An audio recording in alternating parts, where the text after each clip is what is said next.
I'm at RSA 2024 in the early startup expo here with Dor from Red Access. Dor, thank you so much for taking the time to meet with me today. I know how busy you are.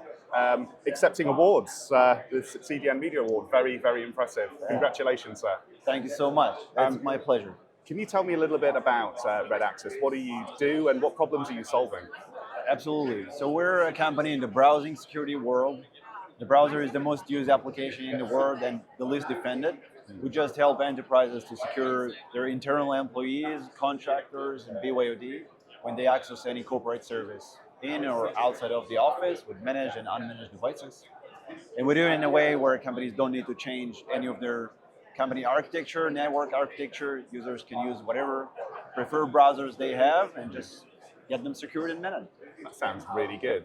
Something I've been speaking to a lot of people at the show, and I do this most years, and a common thing that people are saying is, hey, data security, cyber security, it's really hard. You know, year on year, we try and push the needle to make things better, but that movement seems kind of slow to me sometimes. What's your opinion, and what do you think can be done about it? I think we're always trying, to get the next phase of security. Depends. Eventually, we're all trying to secure data. Computer is data. What we do is data. Our life is all about our data. We try to get always the next step, security from leaking out there. But sometimes when we use some free tools in the internet, we lose that privacy sometimes without knowing about that at all. Yeah. So I think we're all moving forward with this. We're seeing way more DLP solutions coming in, some Gen AI protection, and other securing things like the browser, which is basically where all our data is in. It's the window to the world, isn't it? It's the window to the world. It's almost like an operation system today. So yeah, absolutely. Where our data that's a great answer. Thank you. Oh, another thing I find as a CISO, I see in my peers a lot of arguments over cybersecurity compliance frameworks. We CISOs know how to live. We're party animals. Those frameworks are awesome. But in all seriousness, people kind of throwing things like ISO 27001, NIST, SOC 2, Type 2 up in the air. Do you have a favorite security framework? Do you think there are too many of them? Just some thoughts. What's your experience? So I think obviously it's country dependent and territory dependent. We're specifically SOC 2 Type 2.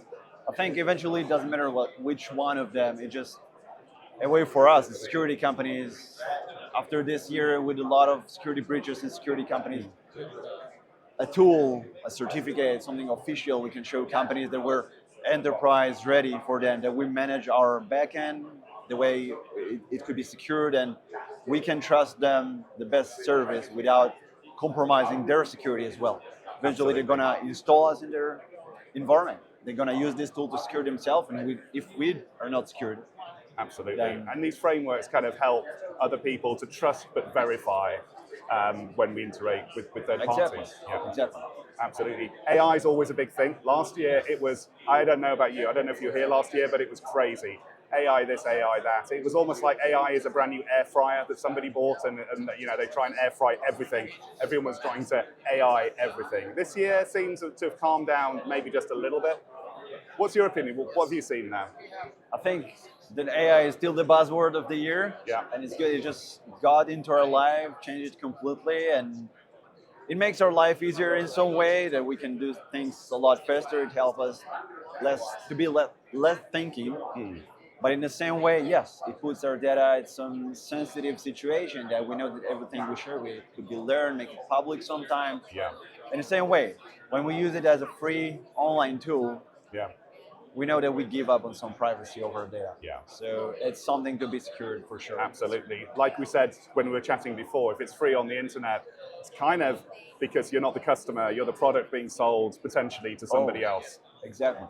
That has been amazing. It's been so good to chat to you, and it's been like an inspiration to meet like a CEO, award-winning CEO in the early startup stage. I wish you all the best at the show. Yeah, Thank you too. so much. Have a great conference.